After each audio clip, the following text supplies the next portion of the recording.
Hello दोस्तों, मैं हूं संदीप सिंह। आप सभी का 3G इंस्टीट्यूट में स्वागत करते हैं। आज हम एक नई सीरीज चालू करने जा रहे हैं जिसका नाम है पॉलिटी। पॉलिटी मतलब भारत की राज्य व्यवस्था। भारत की राज्य व्यवस्था मतलब यूपीएससी में सबसे ज्यादा वर्टेज अगर होता है तो भारत की राज्य व्यवस्था का होता है। भारत की राज्य व्यवस्था कैसी है इसके बारे में हम लोग पढ़ेंगे। और ये बुक किसका रेफरेंस हमने लिया है? हमने एम लक्ष्मीकांत बुक का रेफरेंस लिया है। किसका लिया है? एम लक्ष्मीकांत बुक का रेफरेंस लिया है। और उसी के माध्यम से हम अपने तरीके से पढ़ाने का प्रयास करेंगे। अपने तरीके से कैसे? जैसे माइंड मैप में आपको याद हो जाए कि एम लक्ष्मीकांत में क्या क्या विशेषताएं हैं, एम लक्ष्मीकांत ने क्या क्या भारत की राज्य व्यवस्था में हम लोगों को पढ़ने के लिए दिया गया है, उसको हम माइंड मैप से करने का प्रयास करेंगे कि पूरी बुक की बुक आपको याद हो जाए दिमाग में। तो पूरी बुक की बुक कब याद होगी? जब आपका पूरा सिलेबस समराइज होगा, उसका पूरा पाठ्यक्रम आपको पता होगा कि लक्ष्मीकांत में की बुक में कौन कौन से टॉपिक हैं तथा किन किन टॉपिकों पर बात की गई है। उसके पहले हम टॉपिकों को समराइज करते हैं, माइंड मैप तरीके से बताते हैं आपको, फिर उनके अंदर जा जा करके उनके पाठ्यक्रम के विषय में बताएंगे कि इसमें क्या क्या पढ़ना है, फिर क्या पढ़ना है, फिर उसमें क्या पढ़ना है, लेसन कौन से हैं, उनमें क्या पढ़ना है, ये सब बात करेंगे। तो हम अपने तरीके से एक नए वे पर पढ़ाने का प्रयास कर रहे हैं, एक नए तरीके से। कैसे? कि अगर भारत की राज्य व्यवस्था है, भारत की राज्य व्यवस्था है तो भारत की राज्य व्यवस्था में क्या हम लोग पढ़ेंगे? भारत की राज्य व्यवस्था में एम लक्ष्मीकांत ने 11 भाग में लक्ष्मीकांत को लिखा है। 11 भागों में, भाग 1, भाग 2, भाग 3, भाग 4, भाग 5, भाग 6, भाग 7, भाग 8, भाग 9, भाग 10, भाग 11। 11 भागों में लक्ष्मीकांत ने भारत की राज्य व्यवस्था को बांटा है और बताने का प्रयास किया है कि भाग 1 में उन्होंने क्या वर्णन किया है कि संवैधानिक ढांचा, संविधान का ढांचा कैसा होना चाहिए, इसकी पृष्ठभूमि, संवैधानिक ढांचा में क्या बताया कि इसमें 11 लेसन होंगे। 11 लेसन में संवैधानिक ढांचा, संविधान का ऐतिहासिक पृष्ठभूमि क्या थी तथा संविधान की विशेषताएं क्या थी, संविधान की प्रस्तावना क्या थी, संविधान में क्या क्या प्रावधान है, इसको संवैधानिक ढांचा में बताया कि क्या क्या प्रावधान है, कि नागरिकता भी है, मूल अधिकार है, मौलिक कर्तव्य है, और राज्य के नीति निर्देशक तत्व है, ठीक है, मूल कर्तव्य है, वगैरह वगैरह। ऐसे ही 11 टॉपिक को इन्होंने संवैधानिक ढांचा में वर्णन किया है। भाग 1 में संवैधानिक ढांचा नामक एक भाग 1 है जिसमें उन्होंने 11 लेसनों में उन्होंने भारत के संवैधानिक ढांचा का वर्णन किया है। फिर एम लक्ष्मीकांत ने भाग 2 में क्या वर्णन किया कि सरकार की प्रणाली कैसी है, कि भारत का संविधान तो बन गया, संविधान तो बन गया, उसकी प्रणाली कैसी होगी, संसदीय प्रणाली होगी जो ब्रिटेन की थी, संघीय प्रणाली है होगी जो कनाडा की है, तो किस प्रकार की प्रणाली होगी, तो ये बताने का प्रयास किया है कि संविधान सरकार की प्रणाली कैसी होगी। ये 5 लेसनों में बताने का प्रयास किया है। फिर बताया है अगले भाग 3 में लक्ष्मीकांत ने बताने का प्रयास किया है कि केंद्र सरकार, केंद्र सरकार भाग 3 में पढ़ेंगे। केंद्र सरकार में क्या क्या आएंगे? केंद्र सरकार में आप पढ़ना पड़ेगा आपको राष्ट्रपति, उपराष्ट्रपति, प्रधानमंत्री, सरकारी समितियां तथा उच्च न्यायालय, ये सब केंद्र सरकार में ऐसे ही 13 टॉपिक आपको पढ़ने को मिलेंगे केंद्र सरकार में भाग 3 में। और भाग 4 में क्या है कि भारत की राज्य व्यवस्था है। अब भारत के संविधान तो निर्माण हुआ, उन्होंने सीक्वेंस वाइज सभी का वर्णन किया है। अब चौथे भाग में उन्होंने रखा राज्य सरकार। राज्य सरकार में 8 लेसनों पर बात होगी, किस किस प्रकार के, कि भारत का राज्य का मुख्यमंत्री, राज्य का राज्यपाल तथा उसके राज्य की समितियां, केंद्रीय मंत्रिपरिषद, केंद्रीय मंत्रिपरिषद जैसे राज्य सरकार में है वैसे ही केंद्र सरकार में केंद्रीय मंत्रिपरिषद, वैसे राज्य मंत्रिपरिषद आपका राज्य सरकार में होगा। तथा जैसे केंद्र सरकार में आप उच्च न्यायालय पढ़ोगे तो हाई कोर्ट यहाँ पढ़ोगे, हाई कोर्ट यहाँ पढ़ोगे, सर्वोच्च न्यायालय अगर केंद्र सरकार में पढ़ोगे तो उच्च न्यायालय राज्य सरकार में पढ़ोगे। इस प्रकार राज्य में 8 लेसनों में उन्होंने भाग 4 में रखा है। और भाग 5 में उन्होंने बताने का प्रयास किया है स्थानीय सरकार। क्यों? संविधान में वर्णन किया गया था कि स्थानीय सरकार, ये भाग में रखा गया, 5 भाग में इन्होंने वर्णन किया है। तथा ये स्थानीय सरकार हमारे नए भाग बना करके जोड़ा गया था। पहले स्टार्टिंग में भाग 22 थे, वर्तमान में 25 भाग हो गए हैं। तो एक नए भाग में स्थानीय सरकार को रखा गया जिसमें पंचायती राज, ग्राम पंचायत को रखा गया, पंचायती और नगर पंचायत को रखा गया है। ग्राम पंचायत और नगर पंचायत 2 लेसन इसमें पढ़ेंगे भाग 5 में। भाग छह जो दिया गया केंद्र शासित प्रदेश, आपने भारत का संविधान जब बना, भारत की राज्य व्यवस्था में भाग 6 में आप लोग क्या पढ़ेंगे, केंद्र शासित प्रदेश तथा विशेष क्षेत्र। विशेष क्षेत्र में पूर्व के जितने भी राज्य आएंगे, अरुणाचल और मिजोरम और नागालैंड, सिक्किम, असम, मणिपुर, ये सब टोटल जितने भी आप उत्तर के 7 राज्य पढ़ेंगे, पूर्व के 7 राज्य पढ़ेंगे, तो उनमें आपको केंद्र शासित प्रदेश और विशेष क्षेत्र पढ़ना पड़ेगा। विशेष क्षेत्र पूर्व के होंगे 7, और उसके बाद में केंद्र शासित प्रदेश जो 9, वर्तमान में 9 केंद्र शासित प्रदेश हैं और संशोधित करके 8 बना दिया गया है, तो वो केंद्र शासित प्रदेश पढ़ेंगे।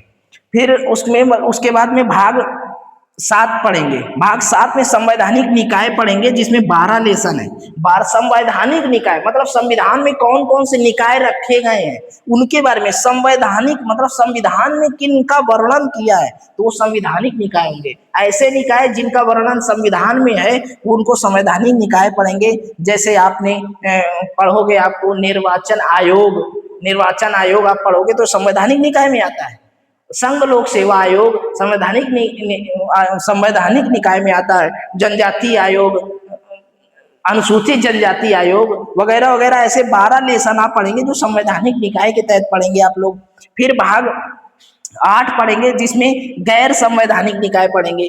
क्या पढ़ेंगे, गैर संवैधानिक निकाय पढ़ेंगे। गैर संवैधानिक निकाय ऐसे निकाय जिनको संविधान में संशोधन करके 368 अनुच्छेद के तहत संशोधित करके भारत के संविधान की राज्य व्यवस्था की भूमिका को बढ़ाया, जिसमें गैर संवैधानिक निकाय जैसे नीति आयोग का संशोधन करके लाया गया ना, तो ऐसे ही संवैधानिक निकाय, गैर संवैधानिक निकाय भाग 10 लेसनों में पढ़ेंगे कि कौन कौन से गैर संवैधानिक निकाय हैं। हम इन सभी निकायों को लिख देंगे, ऐसे ही माइंड मैप करके करवाएंगे। टोटली पॉलिटी को हम लोग सीरीज में, इस पॉलिटी की सीरीज में, राज्य व्यवस्था की सीरीज में हम लोग माइंड मैप से पढ़ने का प्रयास करेंगे, किस प्रकार पढ़ना है।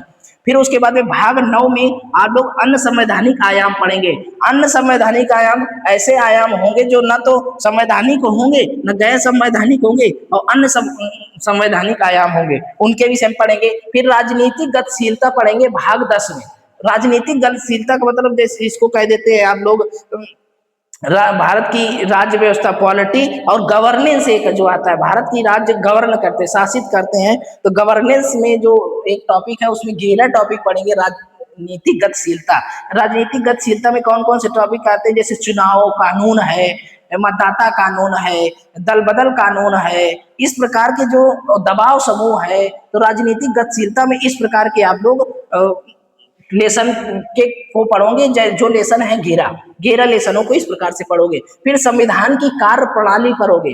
भाग 11 में संविधान की कार्य प्रणाली पढ़ोगे, जिसके लिए एक आयोग गठित हुआ है कि भारत का संविधान तो बना, भारत की राज्य व्यवस्था बनी, तो उसमें लक्ष्मीकांत ने लास्ट में ये बताया कि भारत की कार्य प्रणाली का एक आयोग होगा, कि जिसके माध्यम से हम लोग कार्य करेंगे, उसके परिशिष्ट होंगे, परिशिष्ट पर बात करेंगे। तो वो भाग 11 में रखा है, जिसको संवैधानिक कार्य प्रणाली का एक आयोग बनाया है, उसमें एक लेसन पढ़ेंगे। इस प्रकार से भारत की राज्य व्यवस्था पढ़ेंगे, जिसमें संवैधानिक ढांचे से लेकर के भारत की कार्य प्रणाली तक का, संविधान की कार्य प्रणाली तक की बात पढ़ेंगे। संवैधानिक ढांचा से लेकर के संविधान की कार्य प्रणाली तक का पूरा विवरण। आप क्या करिएगा, कोई भी स्टूडेंट जिसको पॉलिटी समझ में नहीं आ रही तो वो लोग क्या करेंगे कि इनको समझने के लिए आप लोग इसके पूरे खाका को, जितने भागों में लक्ष्मीकांत जी ने बांटा है, एम लक्ष्मीकांत को बांटा है, तो उसको हम लोग क्या करेंगे, पहले माइंड में कितने भागों में बांटा, 11 भागों में बांट करके क्या क्या रखा है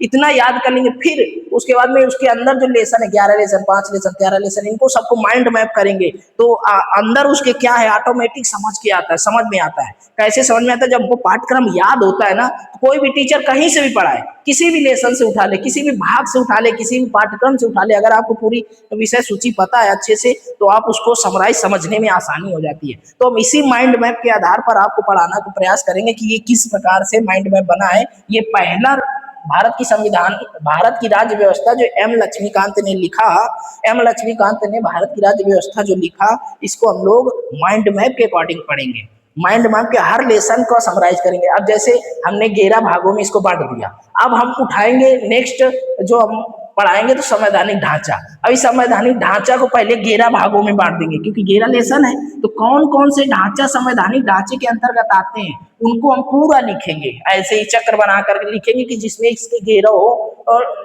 लेसन जो है आपको याद हो जाए। फिर हम आपको सरकार की प्रणाली के 5 बताएंगे, फिर हम आपको केंद्र सरकार के 13 बताएंगे, राज्य सरकार के 8 जो लेसन है वो बताएंगे, स्थानीय सरकार के 2 बताएंगे, केंद्र शासित प्रदेश तथा विशेष क्षेत्र के 2 लेसन बताएंगे। फिर उसके बाद में भाग 7 में संवैधानिक निकाय कौन कौन से हैं, संविधान के कौन कौन से निकाय, जैसे चुनाव आयोग है, संघ लोक सेवा आयोग है, अनुसूचित जनजाति आयोग है, जनजाति आयोग है, इस प्रकार से संवैधानिक निकाय हम बताएंगे। फिर उसके बाद में इन सभी भागों को, भाग संवैधानिक निकाय के 10 लेसन जो ये दिए गए, इन 10 लेसनों को हम पूरा इस ऐसे ही ड्रॉ करेंगे, माइंड मैप से ड्रॉ करेंगे, और माइंड मैप से ड्रॉ कर करके इसमें आपको यूट्यूब में अपलोड कर देंगे। आप लोग माइंड मैप से पढ़िएगा और इसको समराइज करके याद करिएगा। जब तक याद नहीं होगा तो कोई भी एग्जाम निकलने से रहा, जब तक आप माइंड में पूरा याद नहीं कर लेंगे। इसको याद करने का मतलब क्या है, लोग कहते हैं समझ लो, समझने का मतलब है कि कुछ बेसिक चीजें तो हमको याद करनी पड़ेंगी। लोग कहते हैं बिना याद करे पाठ्यक्रम हो जाता है, बिना याद करे सिलेक्शन नहीं होता है, किसी का सिलेक्शन नहीं हुआ बिना याद करे। लोग 10-10 साल तक तैयारी करते रहते हैं और उनका सिलेक्शन नहीं होता। उसके सिलेक्शन ना होने का विशेष कारण है कि हम लोगों को याद नहीं होता। तो याद कर लेंगे, इनके पूरे ढांचे को पढ़ लेंगे, माइंड में पूरा 10 बार 20 बार 5 बार 6 बार 10 बार 20 बार पढ़ते जाएंगे लगातार, तो ऑटोमेटिक ये सब पाठ्यक्रम याद हो जाएगा। इसके अंदर क्या क्या है वो हम फिर नए तरीके से, ऐसे ही जैसे माइंड मैप की तरह संवैधानिक ढांचा के 11 को माइंड मैप की तरह भाग बता देंगे, 11 लेसन बता देंगे पूरे, अभी लिख करके तत्काल में लिख कर बता देंगे नेक्स्ट वीडियो में। और इस वीडियो में आप ये सब पढ़िए और याद करिए, मैनी टाइम याद करिए, रिपीट करिए, इसको वीडियो को सेव कर लीजिए और उसको बार बार उसको देख देख करके याद करिए, तो ऑटोमेटिक आपको याद हो जाएगा। तो नेक्स्ट टॉपिक में हम संवैधानिक ढांचा के 11 आयाम लेकर के आएंगे। तब तक के लिए धन्यवाद और नमस्कार, थैंक यू।